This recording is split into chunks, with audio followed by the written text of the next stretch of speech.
वो था कि मन को कैसे नियंत्रित करना है। और मन को नियंत्रित करने के लिए कुछ सरल उपाय बताए थे। पहला उपाय क्या था? हरे कृष्ण। प्रभु जी, मन मन को है ना, जो बोलो, बोलिए बोलिए। झाड़ू और उससे मारना चाहिए, ये बोले थे आप। झाड़ू और जूते से। सुबह हाँ। उठकर सुबह उठकर जूते से, रात को सोने से पहले झाड़ू से। अच्छा। और दूसरा बोला था रघुनाथ दास गोस्वामी जी ने, कैसे बोला था? प्रार्थना करके। हे मन। हाँ, मन का पिटाई, प्रार्थना मन करके। का पिटाई, मन का पिटाई प्रथम उपाय। दूसरा उपाय था, हे मन, मैं तुम्हारे चरणों को पकड़कर तुम्हें मधुर शब्दों से याचना करता हूं, कृपया अपना अभिमान त्याग दो। त्याग करके गुरुदेव के लिए, ब्रज भूमि के लिए, ब्रजवासियों के लिए, वैष्णवों के लिए, ब्राह्मणों के लिए, गायत्री मंत्र के लिए, हरि नाम के लिए और ब्रज के इस युगल किशोर के दिव्य आश्रय के लिए मुझे गहन और असाधारण प्रेम को विकसित कर दो।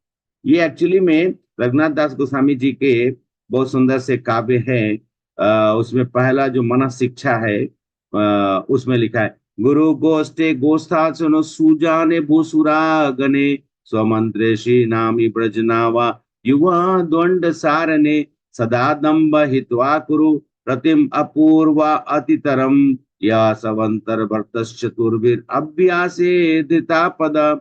उसका ही ये मीनिंग है। वो जो है आप लोग भी देख सकते हैं, श्री रघुनाथ दास गोस्वामी के मन शिक्षा, मन शिक्षा करके टाइप करेंगे तो आपको मिल जाएगा। और ये एक तरह से भजन भी है, लेकिन रघुनाथ दास गोस्वामी जी के द्वारा लिखित है। और ये भक्ति विनोद इंस्टीट्यूट में आपको मिल जाएगा। उसके बाद दूसरा उन्होंने श्लोक, आज हम लोग दो दो श्लोक और देखकर फिर उसके बाद समाप्त करेंगे।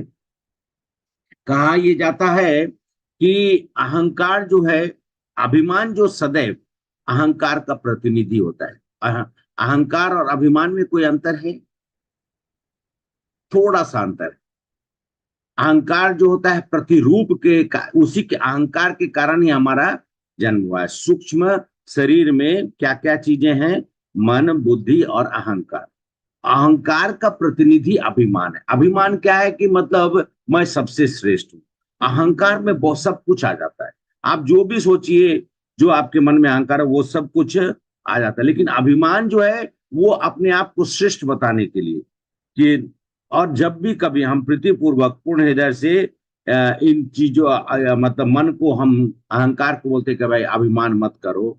ये रघुनाथ दास गोस्वामी जी ने बताया। फिर उन्होंने कहा है दूसरे श्लोक में, बहुत सुंदर कहा है, ना धर्मम श्रुति गणा निरुक्तम किला कुरु, ब्रजे राधा कृष्ण प्रचुरे प्रचारम यहाँ तनु, सची सुनम नंदीश्वर पति स्वत्व गुरु वरम, मुकुंद पृष्ठा विस्मर परम आजसम ननु मन।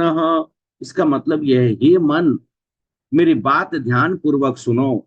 यदि तुम जन्म जन्मांतर तक व्रज में वास करना चाहते हो और उस दिव्य युगल किशोर, मतलब हमारे राधा और कृष्ण जी के बारे में बोला जा रहा है, युगल किशोर के प्रत्यक्ष रूप का सेवा करना, दर्शन करना चाहते हो, सेवा करना चाहते हो, तो अत्यंत प्रेम पूर्वक श्री स्वरूप दामोदर गोस्वामी, श्री रूप गोस्वामी, उनके ज्येष्ठ भ्राता श्री सनातन गोस्वामी और उनके सभी पार्षदों, सभी आचार्यों का सदा स्मरण करो और उन्हें सदा प्रणाम करो। हे मन, अभक्त के संग रूपी वैश्या को, अभक्त के संग रूपी वेश्या का परित्याग कर दो। इसका मीनिंग इसमें यह, क्योंकि यही तुम्हारे हृदय में प्रेम धन को हर लेती है, वो खत्म कर देती है।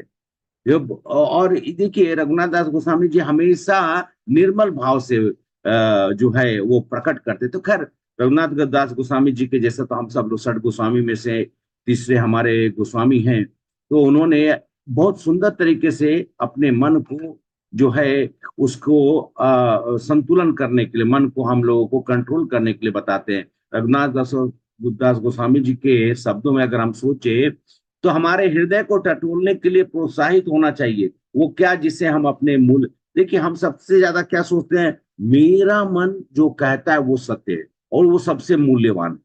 क्या ये सत्य है? एकदम सत्य नहीं।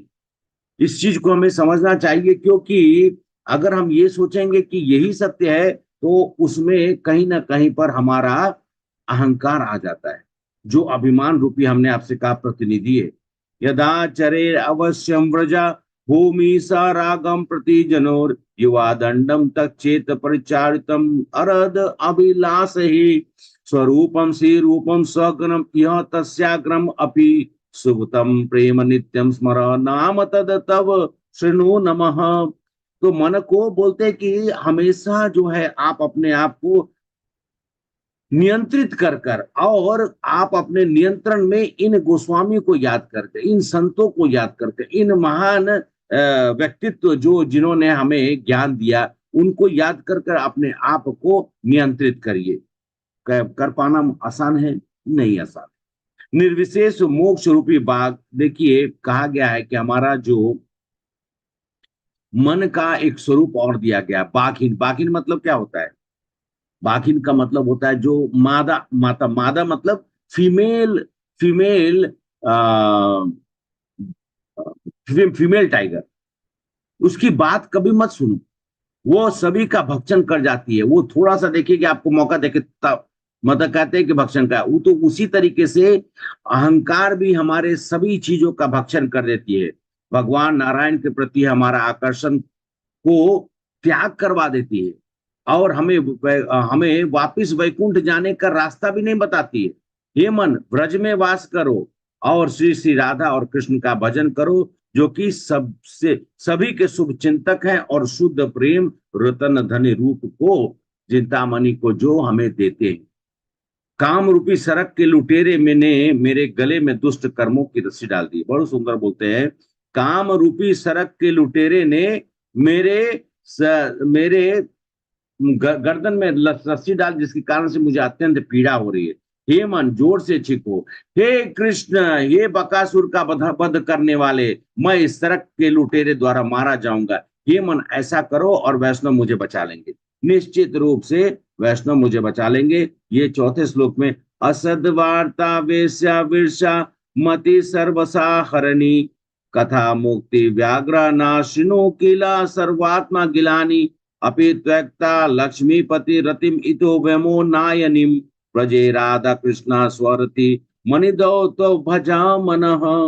तो हम सब लोग को ये जो रघुनाथ दास गोस्वामी जी के द्वारा बताया जा रहा है, ये करना बहुत ही मुश्किल है। लेकिन जब हम हरिनाम का जप करते हैं और हरिनाम रूपी भगवान के नाम रूपी अवतरण का जब हम शरण लेते हैं, तो वो तो भगवान है।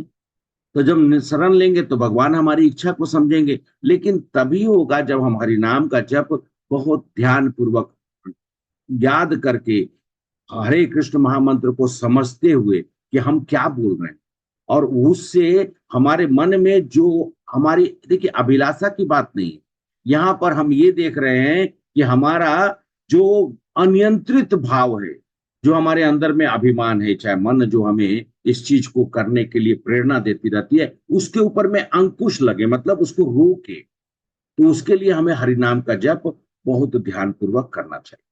हरे कृष्ण। तो मैं बोला आप लोगों को सुबह सुबह कुछ हेवी डोज तो नहीं हो गया? कुछ ज्यादा ज्यादा मतलब। हरे कृष्ण। हरे कृष्ण प्रभु। नहीं प्रभु। थैंक यू अच्छा, वेरी मच प्रभु जी। हरे कृष्ण। हर दोनों का वक्त। आप मुझे जो समझ में आया कि हमें दोनों चीजों का प्रयोग करना पड़ेगा अगर प्रैक्टिकली, तो मन हाँ को डराना भी है और समझाना भी है। हाँ, लेकिन हाँ, मन को ऐसा नहीं है कि जैसे कि बच्चे, हमारे जो छोटे बच्चे होते हैं, तो उनको कैसे होते हैं, थोड़ा सा आंखों से डर दिखाते हैं, फिर हृदय से प्रेम भी दिखाते हैं। तो ऐसा है, मन जो है पहले उसको दुश्मन मान के उसको थोड़ा सा नियंत्रित करने के लिए भक्ति सिद्धांत सरस्वती प्रभुपाद वो जो बताए थे, जो कि माता जी कह रही थी, सुबह उठ के जूता मारिए 100 बार, रात को 100 बार झाड़ू से साफ करिए। और रघुनाथ दास गोस्वामी पर भगवान भगवान के परम भक्त, उन्होंने राग मतलब वो देखिए, वो भी मंजरी के रूप में आए हैं। तो वो हमें ज्ञान दे रहे हैं कि हमें किस तरीके से अपने भाव को मन के साथ भी प्रेम पूर्वक समझाने का प्रयास करना चाहिए। और बहुत सुंदर सुंदर उन्होंने कुछ कुछ मतलब एग्जाम्पल्स देकर बोलना चाहा है कि ये इस तरीके से हो सकता है। और वो कैसे होगा? हमारे लिए तो और कोई है नहीं, हमारे लिए तो एकमात्र कौन है? या तो हमारे गुरु आचार्य हैं, लेकिन हमेशा तो रहते नहीं है। तो फिर हमारे लिए हमेशा साथ में कौन रहता है? हमारे लिए हमेशा साथ में कौन रहते हैं? मन। नहीं, मन। हरि नाम, हरि नाम आपके साथ, हरिनाम। हरि हरिनाम। नाम, हरि नाम आपके साथ रहते हैं। जब आप हरि नाम का जप करते हैं तो क्या होता है? दिन भर आप भूल जाते हैं? नहीं ना भूलते हैं। हाँ, मैंने जप किया था, हरि नाम का जप किया था, हरे कृष्णा। और दिन भर में कितने बार आप हो सकता है कि बोलते भी होंगे, हरे कृष्णा कृष्णा कृष्णा हरे हरे, हरे राम राम राम हरे हरे। कहा यह जाता है कि सुबह में भी भगवान का नाम लीजिए, हरि नाम का जप करिए, और अगर हो सके तो कम से कम कुछ माला सोने से पहले भी कर लीजिए। तो हरि नाम जो है अपने आपके मन को नियंत्रित करके रखेगा। ठीक है। हरे कृष्णा प्रभु, हैव यू ज्वाइंड?